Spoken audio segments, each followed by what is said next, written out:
But what I want to focus on is not just the politics of Tamil Nadu today, but the wider issue of corruption involving VIPs, specifically in the case of the Prevention of Corruption Act. And I'll tell you why.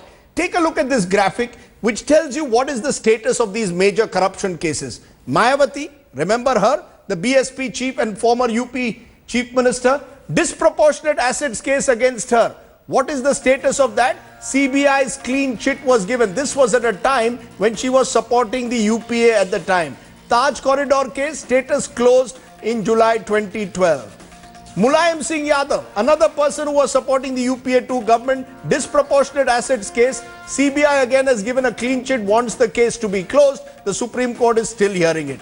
On the other hand, Lalu Prasad, who by then was no longer needed by the UPA, his status convicted. He is now out on bail but cannot contest elections. Jagan Mohan Reddy, disproportionate assets case, status trial is on, was in jail for 4 months. This, remember, at a time when he was battling the UP at the centre.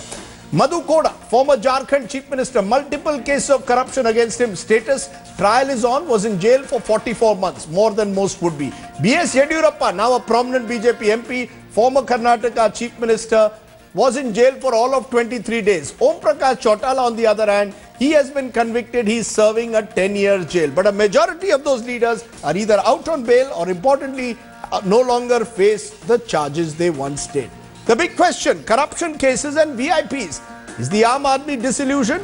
Is this simply something which will lead to a loss of faith in the law? Corruption cases and the VIPs. Joining me now, Prashant Bhushan, advocate in the Supreme Court and someone who has taken up these cases on several occasions. N. Ram, senior journalist, former editor-in-chief of The Hindu.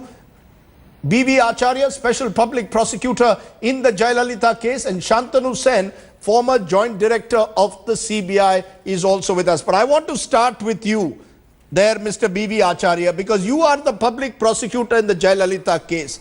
And you have said that the special court rightly appreciated the evidence and convicted Jayalalithaa. Now, on the same evidence, the High Court has overturned the case. What does that suggest? On the same evidence, one day Jayalalithaa is convicted, one day she is acquitted. What would you like to say today, Mr. Acharya? You see, what I want to point out is, yes, before the trial court, both sides were well represented and the matter has been argued at length and a decision is rendered by the special judge. But in the Karnataka High Court, what really has happened is virtually a sort of ex parte hearing of the case. The matter was argued for 2 months by the counsel for the appellants who are the accused in the case. Yes. As against that, the state of Karnataka was never made a party. It had not appointed any public prosecutor to argue the case. The appointment of Mr. Bhavani Singh by Tamil Nadu government, now Supreme Court has held he had no right to represent, and even the written submission by him should be excluded from consideration. Having said all that, on the 27th of April, the judgment is delivered by the Supreme Court, giving just 1 day's time to the state of Karnataka to file written submissions in reply to the arguments of the advocates for the appellant. And this had to be done within a day, where the witnesses examined are more than 259 and the documents marked are more than 2000. So this is one aspect of the matter where sir, we are not given adequate opportunity. Sir, I want to know, you are saying you are not given adequate opportunity. The feeling is the prosecution did not put up a strong enough case in the High Court. Now, what were the reasons for that? You will have to tell me.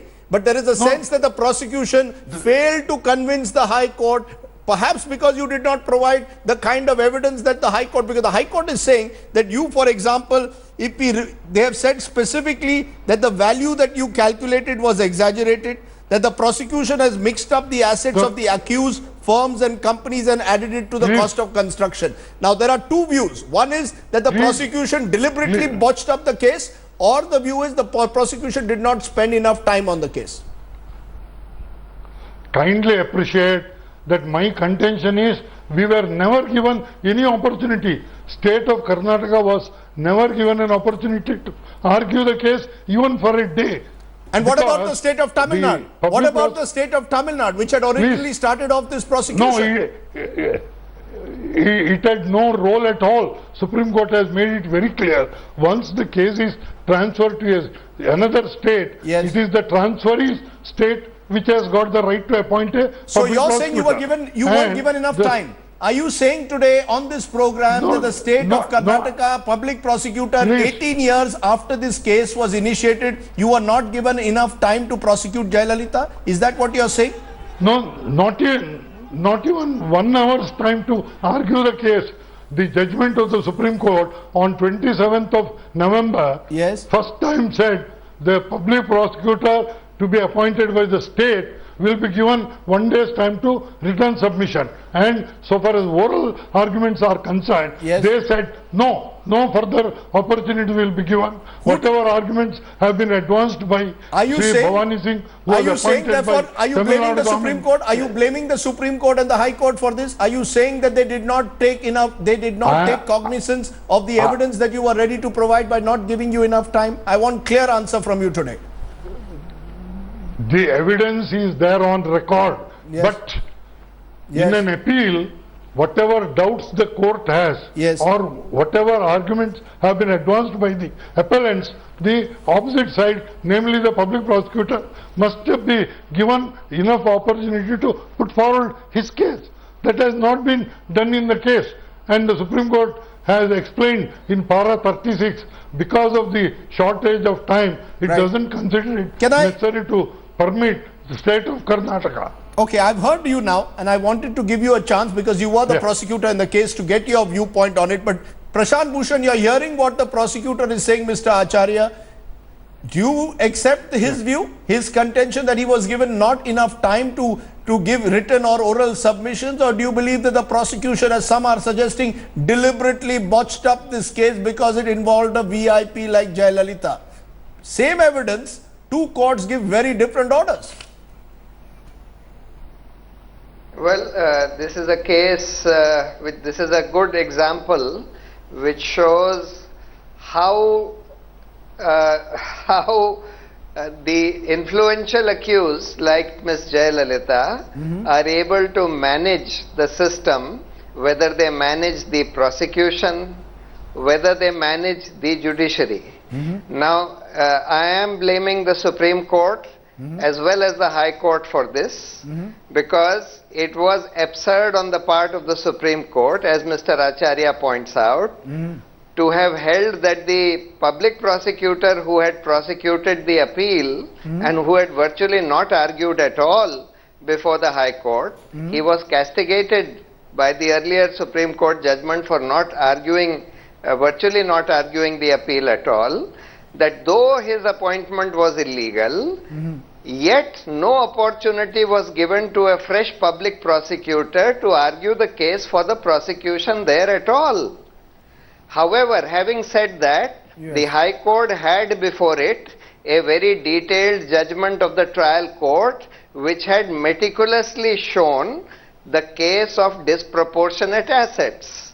And to my mind, you see, these kind of judgments erode public confidence in the judiciary because they create an impression, and rightly so, that influential accused in this country can get away in a very large number of cases with virtually anything, while innocent people continue to languish in jail even though they are under trials, they have not been convicted, etc.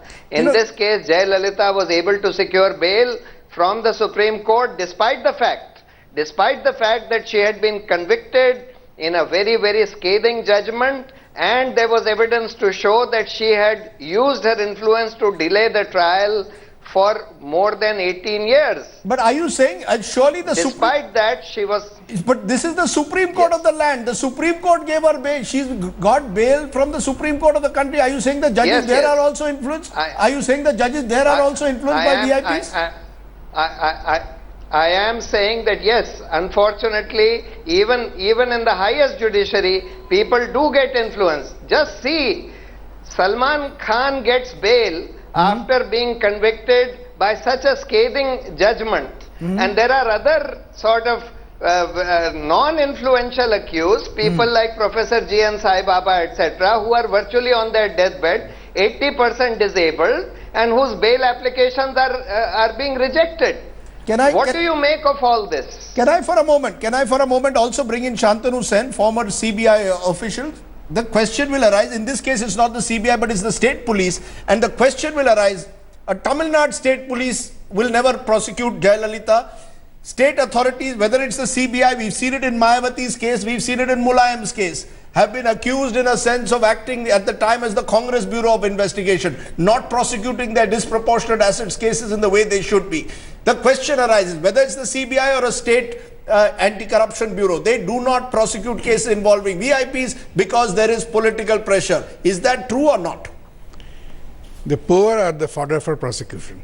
No, forget about the poor. I want to know the VIPs. The VIPs under the Prevention of Corruption Act, are the VIPs prosecuted, sir, or not? The influential are not. They are not. You concede, therefore, that in a Mayawati case, in a Mulayam case, despite the evidence provided, possibly in a Jayalalithaa case, there would have been pressure on the investigating agency? Actually, CBI has to perform under these restrictive parameters, where without autonomy, CBI has to bow down to influence and not prosecute successfully the powerful.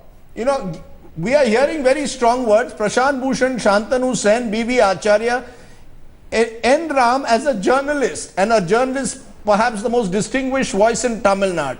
Do you believe in this case that there was influence that was being used at any stage? The fact that Jayalalithaa today is a potential ally for the government of the day in important legislation in the Rajya Sabha, just as Mayawati and Mulayam were for the previous UPA government, can that make a difference in cases like this? N. Ram, can you hear me? Okay, we'll try and go back to N. Ram. We're not being able to hear, but is that's the perception that is there, Prashant Bhushan? Do you believe that perception is valid, whether it's UPA with Mulayam or Mayawati, or whether it is today in the case of Jayalalithaa? No, it's not merely the case that the government of the day influences the investigating agencies, yes, or the prosecution. Yes. It's also the case that the judicial system of this country does in fact get influenced by influential and powerful persons. They do look at justice differently when it comes to influential and powerful persons versus when it comes to ordinary common people in this country. Unfortunately, this is the hard reality in this country. No, I'm not. Therefore, I believe yes, that the time has come yes, for the people of this country to take a hard look, even at the judicial system. Quite apart from, people have been taking a look at the government. People are aware that the governments of the day are thoroughly corrupt, that they yes, use their influence over investigating agencies, even the CBI, etc., and successfully are able to use their influence in order to mold the manner in which the CBI proceeds. Can I just take that to N. Ram? Sir, N. Ram is back with us. N. Ram is with us now. N. Ram, the question I was raising, is there a sense you're getting that the people of Tamil Nadu, or indeed right-thinking people, will believe Jayalalithaa got away today because she's a valued ally, or potential valued ally for the NDA, much in the manner that Mayawati and Mulayam were when the UPA was in power, that in such prevention of corruption cases, it's not just the evidence that is laid before the courts, but also the nature of political power and individual wields? No, I don't have any basis to say that, Rajdeep. But I listened with great interest to what Mr. Acharya said, and I think it's really, the ball is in the court of the judiciary, and they have to answer the question that he and Prashant have raised so sharply in this case, that they were not given an opportunity, the prosecution was not given an opportunity, or rather this public prosecutor who was duly appointed was not given an opportunity. So I think that's the real problem here, and presumably that will be taken to the Supreme Court. Who will take it to the Supreme Court though? Mr. Ram, are you worried that the Tamil Nadu government ultimately at the end of the day is controlled by Jayalalithaa? Only Subramaniam Swamy took it, which is why the matter even reached this level. Today, Subramaniam Swamy is a member of the BJP. The BJP needs Jayalalitha's support today in Parliament. Will they pursue this case aggressively? Isn't that a fear that in a sense, your political power at that moment determines whether the investigating agency pursues the case with due vigor or not? I think, Rajdeep, that the issue lies in Karnataka, and Mr. Acharya can confirm it, because I heard him earlier on the programs, where he's of an opinion, and after he studies the judgment, he will advise his government, give his opinion to the Karnataka government, which will then decide whether they're going to appeal or not. And presumably, the Karnataka government will consult the High Command, the Congress High Command. Am I not right, Mr. Acharya? Mr. Acharya, there will be, presumably the appeal will be left to you.